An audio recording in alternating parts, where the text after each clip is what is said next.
नमस्कार दोस्तों। आज हम लोग पढ़ेंगे जो प्रश्नावली है 2.1। ठीक है, पिछले अध्याय में हम लोग पढ़ चुके थे कि बहुपद क्या होता है, उसके प्रकार, घात वगैरह सब पढ़ चुके थे। उस पर सवाल नहीं हुआ था तो आज सवाल लगाएंगे। तो कुछ सवाल दिया है इस प्रश्नावली में जिन्हें हमें सॉल्व करना है। ठीक है, तो ये कितना आसानी सॉल्व होगा। जो आपसे पहला क्वेश्चन पूछा गया बहुपद है या नहीं, तो बहुपद है या नहीं उसको पहचानने के लिए आपको दो शर्त बताए थे। पहला ये कि चर संख्या होना चाहिए एक समान, एक ही प्रकार के चर होना चाहिए किसी सवाल में। दूसरा, उस चर के घात होना चाहिए पूर्ण संख्या। पूर्ण संख्या का मतलब होता है पूर्ण संख्या यानी 0 1 2 डॉट डॉट, इसे पूर्ण संख्या कहते हैं। और चर एक समान होना चाहिए, यक्स में है तो पूरा यक्स में सवाल हो, अगर सवाल वाई में है तो उसमें पूरा वाई में हो। तो ये कंडीशन दो ठो फॉलो जो करेगा वो रहेगा, अगर ऐसा फॉलो नहीं करेगा तो नहीं रहेगा। देखिए घात पे चेक करना है, घात पे ये पूर्ण संख्या होना चाहिए। ठीक है, देखिए इसमें यक्स है, यहाँ भी यक्स है, कोई दूसरा नहीं आया, तो एक ही प्रकार के चर है। जब एक ही प्रकार के चर में आपसे पूछा जाए तो देखिए यहाँ पे घात देखो क्या है, पूर्ण संख्या है। यहाँ भी कुछ नहीं तो एक होता है, पूर्ण संख्या है।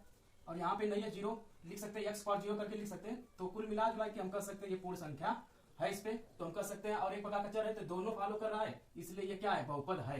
ठीक है, पहला क्या है, बहुपद है।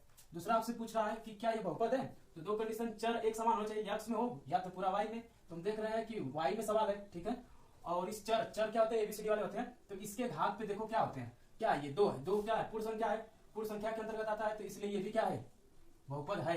ठीक है, अंक को मत देखिए, अंक वाला वैल्यू से कोई मतलब नहीं, यही दो देखना आता है बहुपद में। ठीक है, यहाँ पे देखिए क्या बहुपद है, तो देखिए टी में सवाल है, ये तो नीचे वाला सही है कि टी में पूरा सवाल है, लेकिन ये टी के जो करड़ी में लिखा है इसको करड़ी हटाकर इसके घात पे ऐसे लिख सकते हैं। ठीक है, लेकिन आपको देखना है क्या ये पूर्ण संख्या इसके घात पे, नहीं, यहाँ पे भिन्न जैसा आ गया, तो ये क्या है, बहुपद नहीं है। ठीक है, ठीक है, इसी तरह इसको देखिए ध्यान से, यहाँ पे तो एक है फॉलो कर रहा है, लेकिन ये देखो ये नीचे आ गया ना, जब इसको ऊपर भेजेंगे तो घात पे हो जाएगा -1। ठीक है, जब -1 हो जाएगा तो यहाँ पे क्या आ गया, माइनस आ गया, तो यानी कि पूर्ण संख्या में नहीं है, तो ये भी बहुपद नहीं है। क्योंकि बहुपद के लिए दो कंडीशन है, पूर्ण संख्या होना चाहिए और दूसरा है कि चर होना चाहिए एक समान। यहाँ भी देखो नहीं है, क्यों, घात तो है, घात इसमें आ रहा है, लेकिन यहाँ पे टी है, यक्स है, और यहाँ पे वाई टी यक्स है, दूसरे दूसरे टाइप में है, चर भिन्न भिन्न है। उसने पूछा था एक ही प्रकार के चर, इसका मतलब ये भी नहीं होगा। ठीक है, ओके।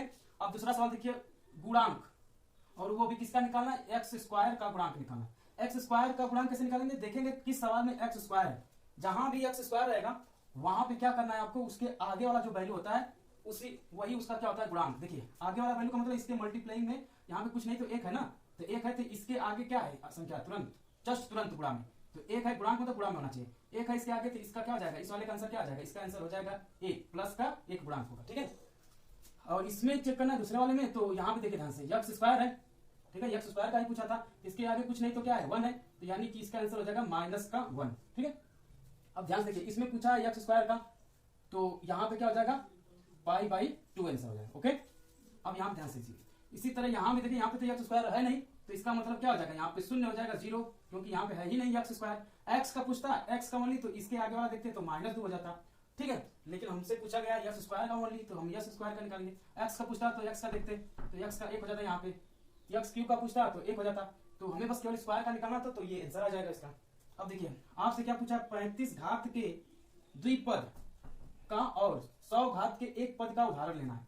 तो द्विपद का मतलब होता है जिसमें दो भाग हो, और कैसा लेना है, मैक्सिमम उसमें घात अधिक से अधिक कितना रखेंगे, 35। बहुत सारे उदाहरण हो जाएंगे, जैसे एग्जांपल में देखिए, तो यक्स के पावर 35 धन 1 लिख सकते हो दो भाग में। ठीक है, और दूसरा भी बहुत सारा लिख सकते हो, यक्स के पावर 35 प्लस यक्स, ये भी लिख सकते हो। मतलब कुल मिला जुला के आपके द्विपद होना चाहिए, एक पद द्विपद, एक पद द्विपद, प्लस माइनस के इधर देख लेंगे तो आप बता सकते हैं, बहुत से उदाहरण ले सकते हैं। यहाँ पे 17 कर देंगे, 18 कर देंगे, कुछ भी, लेकिन 35 से ज्यादा नहीं होना चाहिए, 35 होना चाहिए। अब दूसरा कर रहा है 100 घात वाला एक पद, यानी आप दो पद में नहीं एक पद में, तो इसका उदाहरण क्या हो जाएगा, इसका उदाहरण जो ये है, इसके ऐसे बना लेंगे, जैसे y का के घात पे लिख देंगे 100, हो गया अकेला, चाहे यक्स के घात पे 100, एक ही पद आ रहा है, देखो तो ये सब उदाहरण क्या हो जाएंगे, इसके उदाहरण है। ओके, बहुपद के घात लिखिए, आपका रहा चौथा क्वेश्चन प्रश्नावली का, बहुपद के घात लिखिए। तो घात कैसे चेक करेंगे, घात उसमें जो बहुपद दिया रहेगा सबसे ज्यादा कौन सा है घात, वो देखते हैं। यहाँ पे देखो यक्स के पावर 3 है, तो इस सवाल का जो है घात क्या हो जाएगा, 3 हो जाएगा, यानी इसका आंसर क्या आएगा, 3। उसी तरह इसका बताएंगे तो हम, इसमें पूछा जाएगा तो इसका मैक्सिमम घात देख रहे हैं 2, तो इसका मतलब इसका आंसर हो जाएगा 2। ठीक है, और इसमें देखिए, तो इसमें टी है ना, टी में सवाल है, टी का देख लीजिए घात, टी के घात में कुछ नहीं तो 1 है, तो इसका आ जाएगा 1 आंसर। और इसमें देखिए यहाँ पे कुछ नहीं है तो हम x पावर 0 लिख सकते हैं या y की पावर 0 लिख सकते हैं, ऐसा लिख सकते हैं। तो इसका मतलब घात क्या है नहीं, तो इसका मतलब 0 है। इसका आंसर हो जाएगा 0। इसका घात क्या हो जाएगा 0। देखिए इसमें हेलो दोस्तों, देखिए ध्यान से, ये पांचवा जो सवाल है इसमें आपसे पूछा है रैखिक बहुपद कौन सा है, ये बताना है। दूसरा द्विघात बहुपद, द्विघात वाला इसमें से पूछा है कि द्विघात कौन सा इसमें है, ठीक है। इसके बाद त्रिघात वाला पूछा। तो पहले हम देखेंगे कि रैखिक बहुपद कौन सा होता है। रैखिक बहुपद वे होते हैं जिनका घात 1 हो। इसमें से देखो कौन सा रैखिक बहुपद है जिसका घात 1 है। एक घात वाले क्या कहलाते हैं, रैखिक बहुपद। तो यानी एक घात वाला ये है, यानी कि आपका रैखिक बहुपद। रैखिक बहुपद कौन सा होता है, रैखिक बहुपद। रैखिक बहुपद में आपको ये चौथा वाला क्या है, रैखिक बहुपद है, ठीक है। ये भी एक घात वाला रैखिक बहुपद है और बाकी सब नहीं है। तो यानी दो है कि एक होगा x + 1 और दूसरा हो जाएगा 3x। ये दोनों क्या है, रैखिक बहुपद है। अब द्विघात बहुपद कौन सा होगा, जिसका मैक्सिमम घात 2 हो जाए। देखो इसका ये देखो, ये इसमें से सबसे ज्यादा अगर घात है तो 2 है। ये क्या हो जाएगा, ये वाला सवाल द्विघात बहुपद। ये देखो द्विघात है जिसका मैक्सिमम घात क्या हो 2, और ये देखो द्विघात है, इसका मैक्सिमम घात क्या है 2। ये और ये और ये जो गोला हमने जिसपे बनाया है ये सब क्या है, द्विघात बहुपद। और त्रिघात में देखो मैक्सिमम देखते हैं, अधिक से अधिक। ये वाला क्या है, त्रिघात वाला है, और लास्ट वाला त्रिघात है, ठीक है। तो इस तरह आपका पहली जो प्रश्नावली है खत्म हो गया, ठीक है। ठीक है, तो अगली प्रश्नावली हम लोग पढ़ेंगे 2.2 इस वीडियो के बाद, ठीक है। धन्यवाद, जय हिंद।